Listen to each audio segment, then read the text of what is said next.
ബാബ ഇന്ന് അശരീരിയാകുന്നതിന്റെ അഭ്യാസം ചെയ്യുന്ന കുട്ടികളുടെ ലക്ഷണങ്ങൾ കേൾപ്പിക്കുന്നു.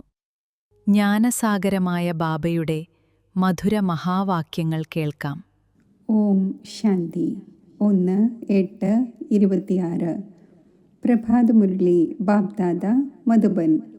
മധുരമായ കുട്ടികളെ, പരചിന്തനം ഉപേക്ഷിച്ച് തൻ്റെ മംഗളം ചെയ്യൂ. നിങ്ങൾ സ്വർണത്തിന് സമാനമായി മറ്റുള്ളവർക്ക് വഴി പറഞ്ഞു കൊടുക്കൂ. ചോദ്യം: അശരീരി ആകുന്നതിൻ്റെ അഭ്യാസം ആരാണോ സദാ ചെയ്തുകൊണ്ടിരിക്കുന്നത് അവരുടെ മുഖ്യ അടയാളങ്ങൾ കേൾപ്പിക്കൂ. ഉത്തരം: അവർ ബലപൂർവം തൻ്റെ കർമ്മേന്ദ്രിയങ്ങളെ വശപ്പെടുത്തുന്നില്ല, എന്നാൽ അവരുടെ കർമ്മേന്ദ്രിയങ്ങൾ സ്വതവേ ശീതളമാകുന്നു. നമ്മൾ ആത്മാക്കൾ സഹോദരങ്ങളാണ്. ഈ സ്മൃതി സ്വതവേ ഉണ്ടായിരിക്കുന്നു. ദേഹാഭിമാനം വിട്ടുപോകുന്നു. നാമരൂപത്തിൻ്റെ ലഹരി ഇല്ലാതാകുന്നു.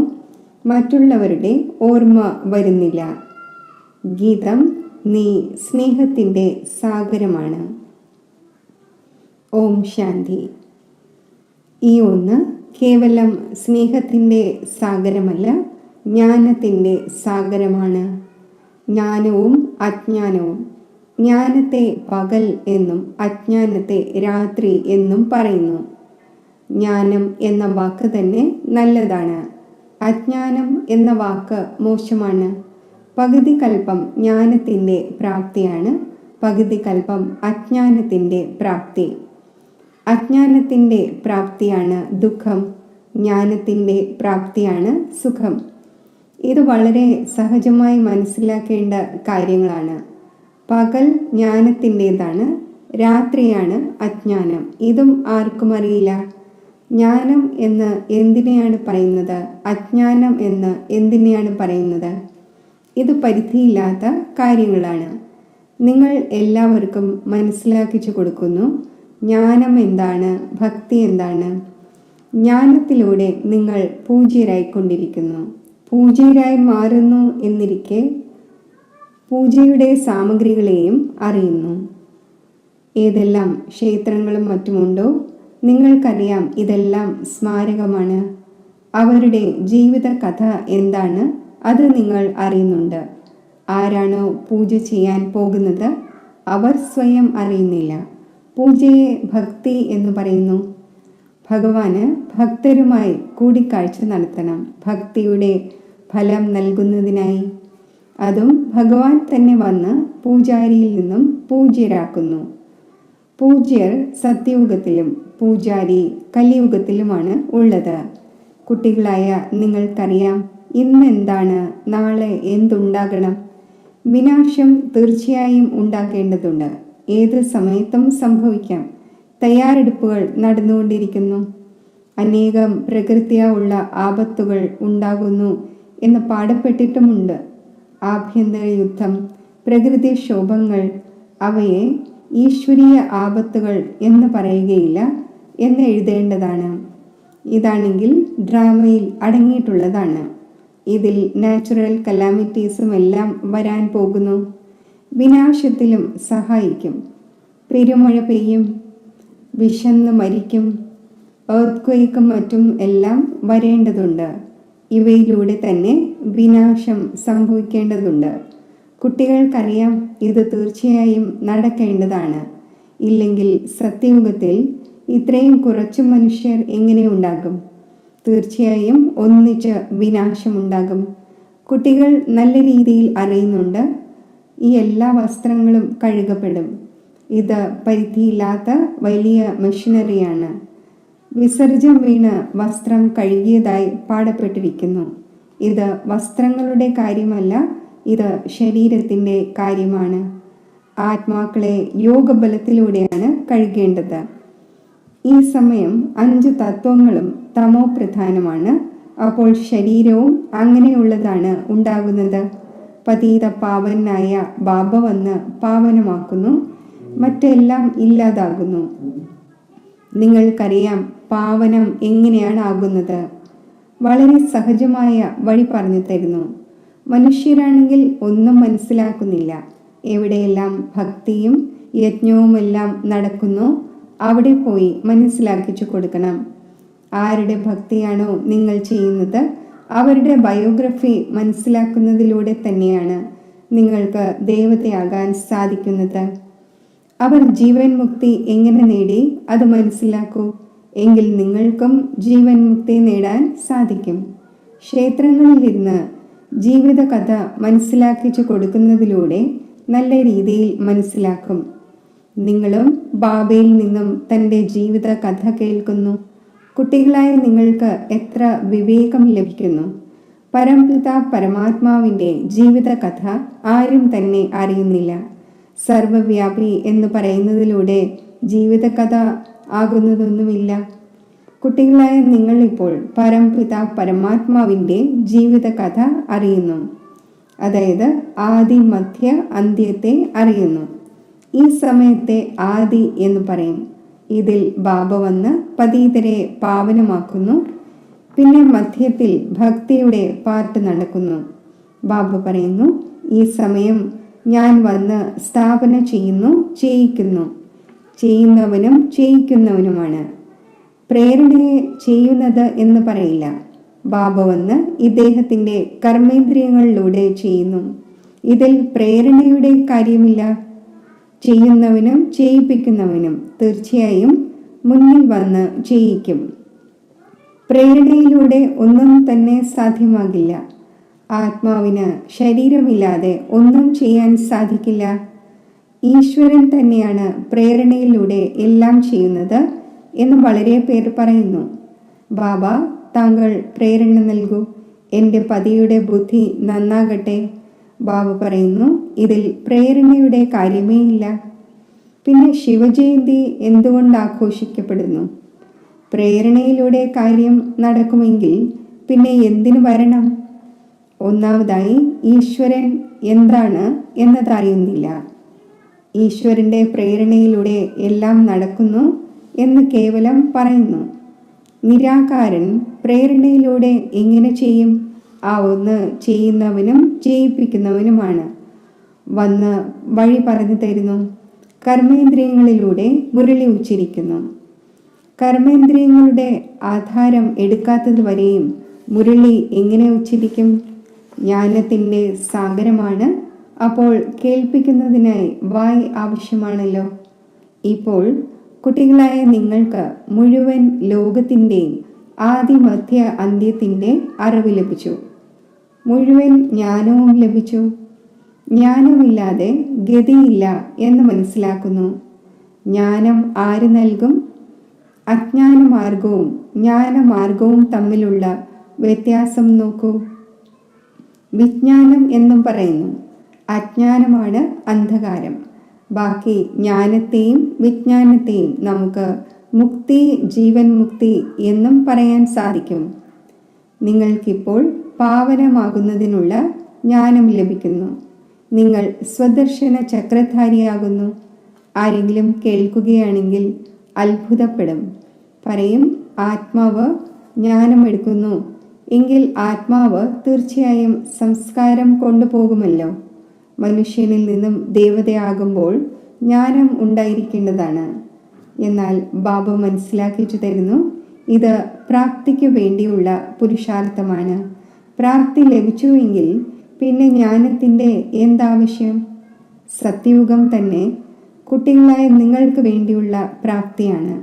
ഈ കാര്യങ്ങൾ കേൾക്കുമ്പോൾ തന്നെ അത്ഭുതപ്പെടും. ഈ ജ്ഞാനം പരമ്പരയായി എന്തുകൊണ്ട് തുടരുന്നില്ല? ബാബ പറയുന്നു, പ്രായേണ ലോപിച്ചു പോകുന്നു. പകൽ ആയിക്കഴിഞ്ഞു. പിന്നെ ജ്ഞാനത്തിൻ്റെ ആവശ്യം ഉണ്ടായിരിക്കും വിധം അജ്ഞാനമേ ഇല്ല. ഇതും മനസ്സിലാക്കേണ്ടതും മനസ്സിലാക്കിക്കേണ്ടതുമായ കാര്യങ്ങളാണ്. പെട്ടെന്ന് ആർക്കും മനസ്സിലാക്കാൻ സാധിക്കില്ല. ശിവ് ബാബ ഭാരതത്തിൽ തന്നെയാണ് വരുന്നത്. കുട്ടികൾക്ക് വേണ്ടി സമ്മാനം കൊണ്ടുവരുന്നു, ഭക്തിയുടെ ഫലം നൽകുവാൻ. ഭക്തിക്ക് ശേഷമാണ് സദ്ഗതി. ഈ വിനാശവും തീർച്ചയായും ഉണ്ടാകും. അതിൻ്റെ ലക്ഷണങ്ങൾ നിൽക്കുന്നു. നിങ്ങൾ കേട്ടുകൊണ്ടിരിക്കും. തീപ്പൊരി ഉണ്ടാകുന്നു. 1-2 മണിക്കൂറിനുള്ളിൽ മുഴുവൻ കെട്ടിടവും കത്തി ഭസ്മമാകുന്നു. ഇത് പുതിയ കാര്യമൊന്നുമല്ല. വിനാശം തീർച്ചയായും സംഭവിക്കേണ്ടതുണ്ട്. സത്യയുഗത്തിൽ കുറച്ചു മനുഷ്യരാണുള്ളത്, ശ്രേഷ്ഠാചാരികളാണ്. അപ്പോൾ ശ്രേഷ്ഠാചാരി ആകുന്നതിൽ എത്ര പ്രയത്നം തോന്നുന്നു. മായ പൂർണ്ണമായും മൂക്കിന് പിടികൂടുന്നു. ഇങ്ങനെ വീഴുന്നവർക്ക് വളരെയധികം മുറിവേൽക്കുന്നു, സമയമെടുക്കുന്നു. വലുതിലും വലിയ മുറിവാണ് കാമവികാരത്തിൻ്റേത്. അതിനാൽ കാമം മഹാശത്രുവാണ് എന്ന് പറയുന്നു. ഇത് പതീതമാക്കുന്നു. വഴക്കുകൾ നടക്കുന്നത് തന്നെ വികാരത്തിൻ്റെ കാര്യത്തിലാണ്. വികാരത്തിനായി വെറുതെ വിടുന്നില്ലെങ്കിൽ തീർച്ചയായും പറയും, ഇതിനേക്കാൾ പാത്രം കഴുകുന്നതാണ് നല്ലത്. തൂത്തു തുടയ്ക്കാം, എന്നാൽ പവിത്രമായിരിക്കും. ഇതിൽ ധൈര്യം വളരെയധികം ആവശ്യമാണ്. ആരെങ്കിലും ബാബയുടെ ശരണത്തിൽ വരുമ്പോൾ പിന്നെ മായയും യുദ്ധം ചെയ്യാൻ ആരംഭിക്കുന്നു. 5 വികാരങ്ങളുടെ രോഗം കൂടുതൽ അധികം ഉയർന്നു വരുന്നു. ആദ്യം ഉറച്ച നിശ്ചയബുദ്ധി ആകേണ്ടതാണ്. ജീവിച്ചിരിക്കെ മരിച്ചു കഴിഞ്ഞു. ഇവിടെ നിന്നും നങ്കൂരം ഉയർത്തി കഴിഞ്ഞു. കലിയുഗി വികാരി തീരം നിങ്ങൾ ഉപേക്ഷിച്ചു കഴിഞ്ഞു. ഇപ്പോൾ നമ്മൾ യാത്രയിൽ പോയിക്കൊണ്ടിരിക്കുന്നു. നമ്മൾ അശരീരിയായി തൻ്റെ വീട്ടിലേക്ക് പോകുന്നു. ആത്മാവിന് ഈ ജ്ഞാനമുണ്ട്. നമ്മൾ ഒരു ശരീരം ഉപേക്ഷിച്ച് മറ്റൊന്നിലേക്ക് പോകും. നമ്മൾ ഗൃഹസ്ഥ വ്യവഹാരത്തിൽ ഇരിക്കവേ കമലപുഷ്പ സമാനം പവിത്രമായി യാത്ര ചെയ്തുകൊണ്ടിരിക്കുന്നു.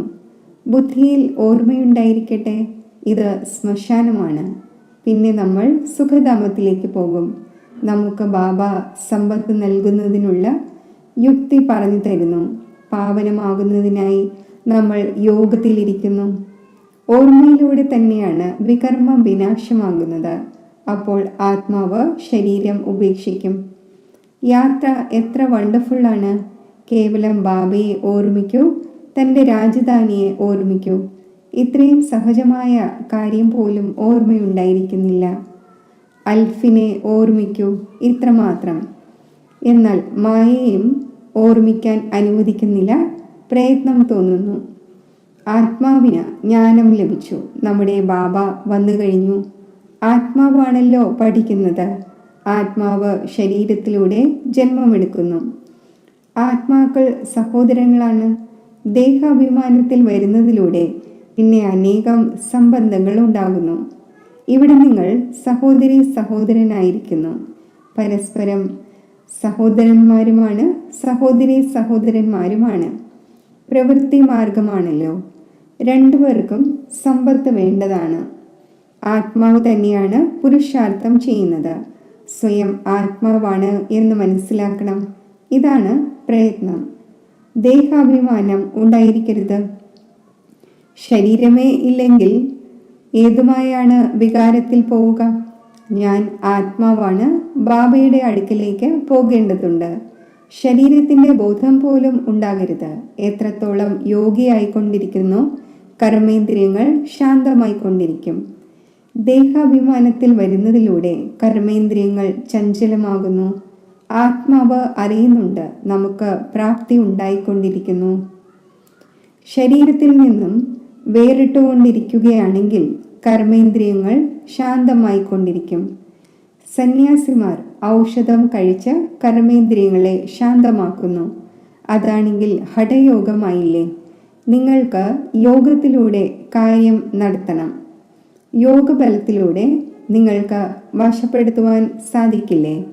എത്രത്തോളം ആത്മാഭിമാനി ആയിക്കൊണ്ടിരിക്കുമോ അപ്പോൾ കർമ്മേന്ദ്രിയങ്ങൾ ശാന്തമാകും. വളരെയധികം പ്രയത്നിക്കേണ്ടി വരും. പ്രാപ്തി വളരെ ഉയർന്നതാണല്ലോ.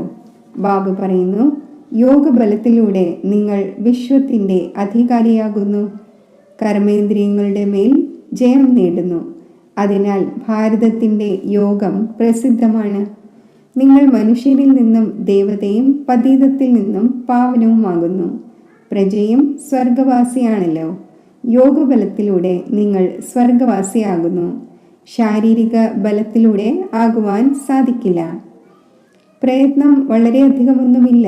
കുമാരിമാർക്കാണെങ്കിൽ പ്രയത്നമേ ഇല്ലാത്തതുപോലെയാണ്. ഫ്രീ ആണ്. വികാരത്തിൽ പോയി എങ്കിൽ വലിയ നൂലാമാലകൾ ഉണ്ടാകുന്നു. കുമാരിയായി ഇരിക്കുന്നതും നല്ലതാണ്. ഇല്ലെങ്കിൽ പിന്നെ അധർകുമാരി എന്ന പേര് വരും. യുഗളം എന്തിനാകണം? ഇതിലും നാമരൂപത്തിൻ്റെ ലഹരി കയറുന്നു. ഇതും വിഡ്ഢിത്തമാണ്. യുഗൾ ആയതിനു ശേഷം പവിത്രമായിരിക്കുന്നതിനായി വളരെ നല്ല ധൈര്യം വേണം. പൂർണ്ണമായും ജ്ഞാനത്തിൻ്റെ പരമോന്നത അവസ്ഥ ആവശ്യമാണ്. വളരെ പേരുണ്ട് ധൈര്യം വയ്ക്കുന്നു, എന്നാൽ അഗ്നിയുടെ ചൂട് വന്നു എങ്കിൽ കളി തീർന്നു. അതിനാൽ ബാബ പറയുന്നു, കുമാരി പിന്നെയും നല്ലതാണ്. അധർകുമാരി ആകുന്നതിൻ്റെ ചിന്ത പോലും എന്തിനു നടത്തണം? കുമാരിമാരുടെ പേര് പ്രസിദ്ധമാണ്. ബാലബ്രഹ്മചാരി. ബാലബ്രഹ്മചാരിയായിരിക്കുന്നതും നല്ലതാണ്. ശക്തിയുണ്ടായിരിക്കുന്നു. മറ്റാരുടെയും ഓർമ്മ വരില്ല. ബാക്കി ധൈര്യമുണ്ടെങ്കിൽ ചെയ്തു കാണിക്കൂ. എന്നാൽ പ്രയത്നമുണ്ട്. 2 പേരുണ്ടായിരിക്കുന്നല്ലോ. കുമാരിയാണെങ്കിൽ ഒറ്റയ്ക്കാണ്. 2ിലൂടെ ദ്വൈതം വന്നു പോകുന്നു. എത്ര സാധിക്കുമോ കുമാരിയായി കഴിയുന്നത് നല്ലതാണ്. കുമാരിക്ക് സേവനത്തിന് ഇറങ്ങുവാൻ സാധിക്കും. ബന്ധനത്തിൽ ആകുന്നതിലൂടെ പിന്നെ ബന്ധനം വർദ്ധിച്ചുകൊണ്ടിരിക്കും. ബുദ്ധി കുടുങ്ങിക്കിടക്കും വിധം ഇങ്ങനെ വല വിരിക്കുന്നത് തന്നെ എന്തിന്? ഇങ്ങനെയുള്ള വലയിൽ കുടുങ്ങുന്നത് നല്ലതല്ല. കുമാരിമാർക്ക് വളരെ നല്ലതാണ്. കുമാരിമാരുടെ പേരും വന്നിട്ടുണ്ട്. കനയ്യ, അതായത് കണ്ണൻ എന്ന പേര് പാടപ്പെടുന്നുണ്ടല്ലോ. കുമാരിയായിരിക്കുന്നത് വളരെ നല്ലതാണ്. ഇവർക്ക് വളരെ സഹജമാണ്. സ്റ്റുഡൻറ് ലൈഫ് പവിത്ര ലൈഫുമാണ്. ബുദ്ധിയും ഫ്രഷായിരിക്കുന്നു. കുമാരിമാർ ഭീഷ്മ പിതാമഹനെ പോലെ ആകണം. കഴിഞ്ഞ കൽപ്പത്തിലും ആയിട്ടുണ്ട്. അതിനാലാണ് ദിൽവാഡ ക്ഷേത്രത്തിൽ സ്മാരകം ഉണ്ടായിട്ടുള്ളത്. ഇപ്പോൾ ബാബ കുട്ടികളോട് ആജ്ഞാപിക്കുന്നു, എന്നെ ഓർമ്മിക്കൂ. മറ്റെല്ലാ കാര്യങ്ങളും ഉപേക്ഷിച്ച് നിങ്ങൾ തൻ്റെ മംഗളം ചെയ്യൂ. ബാബയെ ഓർമ്മിക്കുന്നതിൽ തന്നെയാണ് മംഗളമുള്ളത്. തെറ്റുകളുണ്ടാകുന്നു, കുട്ടികൾ വീണു പോകുന്നു. നിങ്ങൾ പരചിന്തനം ഉപേക്ഷിച്ച് തൻ്റെ മംഗളം ചെയ്യൂ. മറ്റുള്ളവരുടെ ചിന്തനത്തിൽ പോവുകയേ ചെയ്യരുത്. നിങ്ങൾ സ്വർണം പോലെയായി മാറൂ. മറ്റുള്ളവർക്കും വഴി പറഞ്ഞു കൊടുക്കൂ. സദോപ്രധാനം ആകുന്നതിന് ഒരേ ഒരു ഉപായമാണുള്ളത്. പാവനമാകാതെ മുക്തിധാമത്തിലേക്ക് പോകാൻ സാധിക്കില്ല. ഉപായം ഒന്ന് തന്നെയാണ്. പിന്നെ അന്തുമതി സ്വഗതി ഉണ്ടാകും. അവിടെയും ഇവിടെയുമുള്ള കാര്യങ്ങൾ ഉപേക്ഷിക്കൂ. ഇല്ലെങ്കിൽ തനിക്ക് തന്നെ നഷ്ടമുണ്ടാക്കും. ബാബ ശാപമൊന്നും നൽകുന്നില്ല. ശ്രീമത്തനുസരിച്ച് നടക്കുന്നില്ലെങ്കിൽ സ്വയം തന്നെ ശപിക്കുകയാണ്. ശരി, മധുരമധുരമായ സിഖിലതേ കുട്ടികൾക്ക് മാതാവും പിതാവുമായ ബാബ്ദാദയുടെ സ്നേഹസ്മരണകൾ. Good morning. ആത്മീയ അച്ഛൻ്റെ ആത്മീയ കുട്ടികൾക്ക് നമസ്തേ. ധാരണയ്ക്കുള്ള മുഖ്യസാരം: നിശ്ചയബുദ്ധിയായി ജീവിച്ചിരിക്കെ ഈ പഴയ ലോകത്തിൽ നിന്നും തൻ്റെ നങ്കൂരം ഉയർത്തണം. ബാബയുടെ ഓരോ ആജ്ഞയും പാലിച്ച് തൻ്റെ മംഗളം ചെയ്യണം. മറ്റുള്ളവരുടെ ചിന്തനം ഉപേക്ഷിച്ച് തൻ്റെ ബുദ്ധിയെ സ്വർണം പോലെ സ്വച്ഛമാക്കണം. അവിടെയും ഇവിടെയുമുള്ള കാര്യങ്ങളിൽ തൻ്റെ സമയം നഷ്ടപ്പെടുത്തരുത്. യോഗബലത്തിലൂടെ തൻ്റെ കർമ്മേന്ദ്രിയങ്ങളെ ശാന്തവും ശീതളവും ആക്കണം. വരദാനം: തൻ്റെ വിജയം അഥവാ സഫലത നിശ്ചിതമാണ് എന്ന് മനസ്സിലാക്കി സദാ നിശ്ചിന്തം ആയിരിക്കുന്ന നിശ്ചയബുദ്ധിയായി ഭവിക്കട്ടെ. ഏതു കുട്ടികൾ സദാ ബാബയിലും സ്വയം തൻ്റെ പാർട്ടിലും ഡ്രാമയുടെ ഓരോ സെക്കൻഡിൻ്റെ ആക്റ്റിലും 100% നിശ്ചയബുദ്ധി ഉള്ളവർ, അവരുടെ വിജയം അഥവാ സഫലത നിശ്ചിതമാണ്. വിജയം നിശ്ചിതം ആയത് കാരണം അവർ സദാ നിശ്ചിന്തം ആയിരിക്കുന്നു.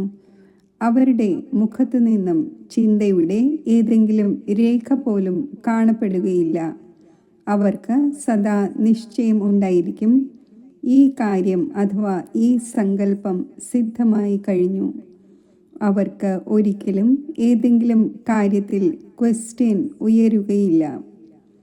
സ്ലോഗൻ: കേൾക്കുന്നതിലും കേൾപ്പിക്കുന്നതിലും ഭാവനയും ഭാവത്തെയും മാറ്റുന്നത് തന്നെയാണ് വായുമണ്ഡലത്തെ കേടാക്കുക എന്നത്. അവ്യക്ത സൂചന അപവിത്രതയുടെ ബീജത്തെ പോലും സമാപ്തമാക്കി സമ്പൂർണ്ണ സ്വച്ഛം അഥവാ പവിത്രം ആകൂ. സമ്പൂർണ്ണ പവിത്രതയുടെ കണക്കനുസരിച്ച് വ്യർത്ഥ സങ്കല്പം പോലും അപവിത്രതയുടെ ബീജമാണ്. വ്യർത്ഥ സങ്കല്പങ്ങൾ നടക്കുന്നത് മെജോറിറ്റി കുട്ടികളിലും ഇപ്പോൾ ഈ സംസ്കാരം അവശേഷിക്കുന്നു. വ്യർത്ഥ സങ്കല്പങ്ങളുടെ ആധാരം മനസ്സാണ്. അത് മന്മനാഭവ ആകുവാൻ അനുവദിക്കില്ല. അതിനാൽ ശ്രീമത്താകുന്ന കടിഞ്ഞാൺ ടൈറ്റ് ചെയ്ത് വ്യർത്ഥ സങ്കല്പങ്ങളുടെ അപവിത്രതയെ ഇല്ലായ്മ ചെയ്യൂ. ഓം ശാന്തി.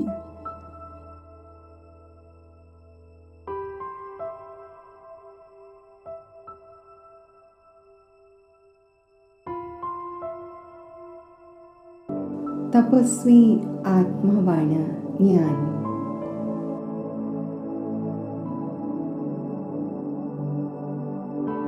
തിളങ്ങുന്ന മണിയായ ഞാൻ ഭൃഗുടിയാകുന്ന കുടിലിൽ വിരാജിക്കുന്നു.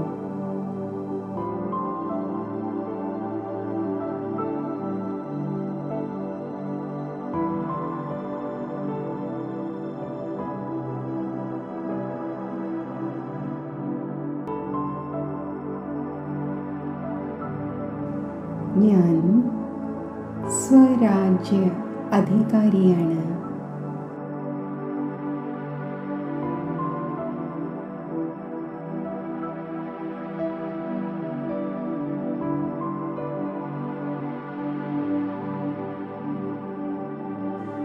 മസ്തക സിംഹാസനത്തിൽ സ്ഥിതി ചെയ്യുന്ന ഞാൻ ശാന്ത സ്വരൂപമാണ്.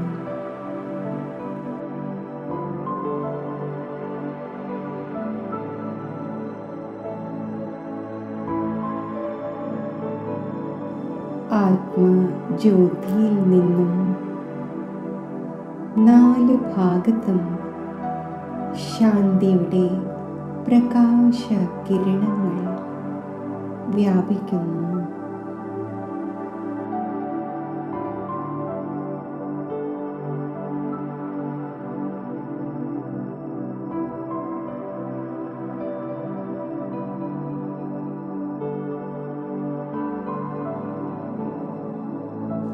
എനിക്ക് ചുറ്റും ശാന്തിയുടെ ഒരു വലയം സൃഷ്ടിക്കപ്പെടുന്നു.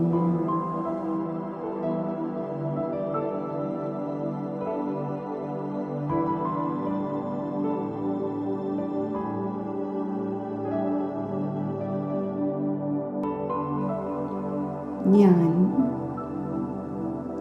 പവിത്ര സ്വരൂപ ആത്മാവാണ്.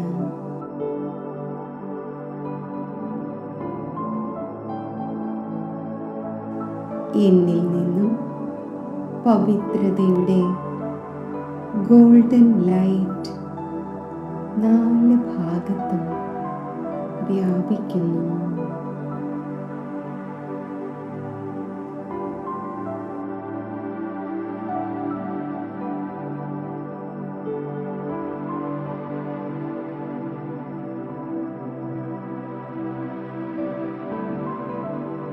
ഞാൻ ഒരു പോയിന്റ് ഓഫ് എനർജി ആകുന്നു.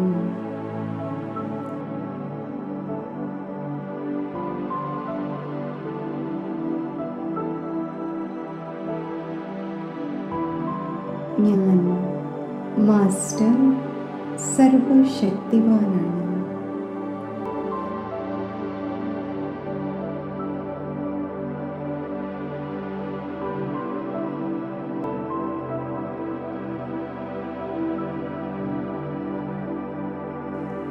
സർവശക്തികളുടെയും ചുവന്ന പ്രകാശകിരണങ്ങൾ നാനാഭാഗത്തും വ്യാപിക്കുന്നു.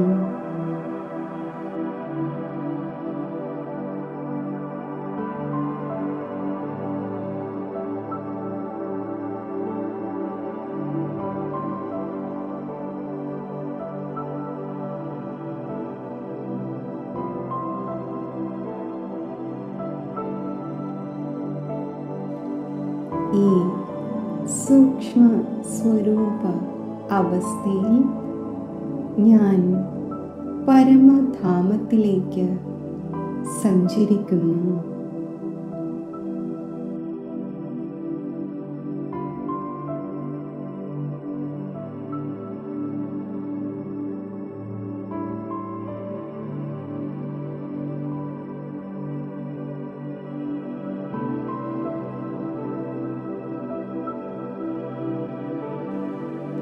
നാല് ഭാഗത്തും പ്രകാശ കിരണങ്ങൾ വ്യാപിപ്പിച്ചുകൊണ്ട് ശാന്തിധാമമാകുന്ന എൻ്റെ വീട്ടിൽ ഞാൻ എത്തിച്ചേരുന്നു.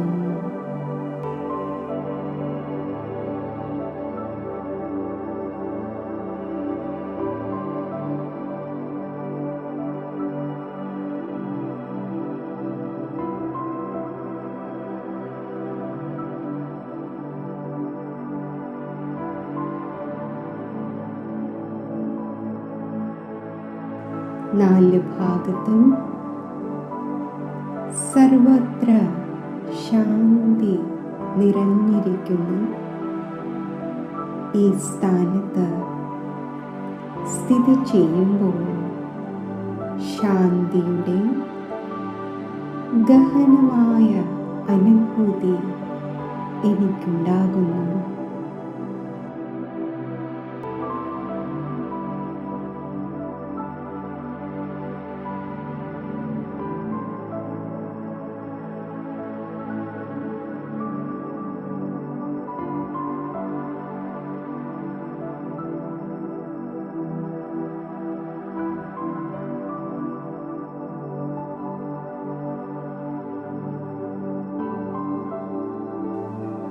ബുദ്ധിയാകുന്ന നേത്രം ശാന്തി സാഗരമായ ശിവബാബയിൽ ഏകാഗ്രമാക്കുമ്പോൾ ശാന്തിയുടെ തരംഗങ്ങൾ എന്നിൽ പതിയുന്നു.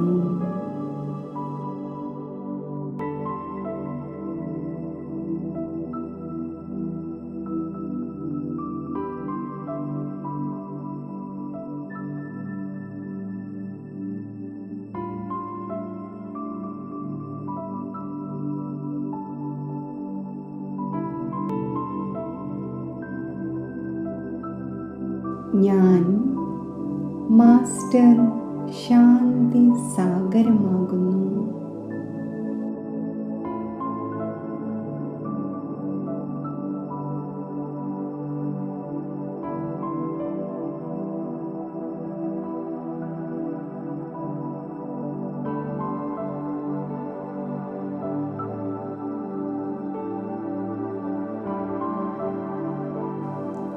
ഞാൻ സൂര്യനായ ശിവബാബയിൽ ബുദ്ധിയോഗം യോജിപ്പിച്ച് ഒരു ബാബ രണ്ടാമതാരുമില്ല എന്ന് തപസ്യയുടെ ഗഹനമായ സ്ഥിതിയിൽ ഞാൻ ലയിച്ചിരിക്കുന്നു.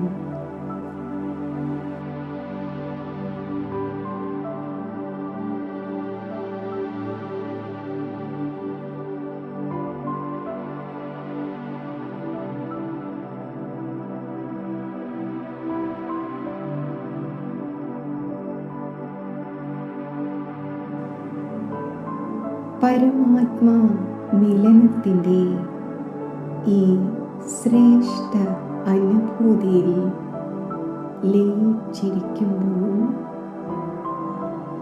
സർവ ഗുണങ്ങളുടെയും ശക്തികളുടെയും മാസ്റ്റർ സ്വരൂപമാകുന്നു.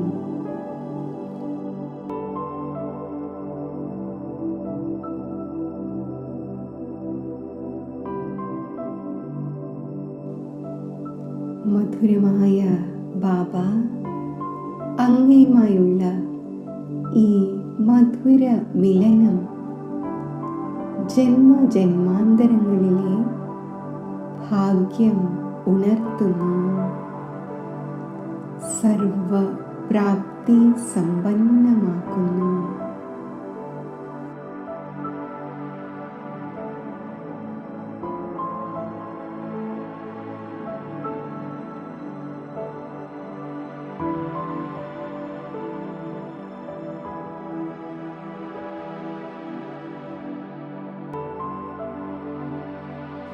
ഈശ്വരീയ ഖജനാവുകളാൽ സമ്പന്നമായ ഈ സ്ഥിതി നിലനിർത്തി ഞാൻ ആത്മാവ് പരംധാമത്തിൽ നിന്നും തിരികെ സാകാര ദേശത്തിൽ സ്ഥൂല ദേഹത്തിൽ പ്രവേശിക്കുന്നു.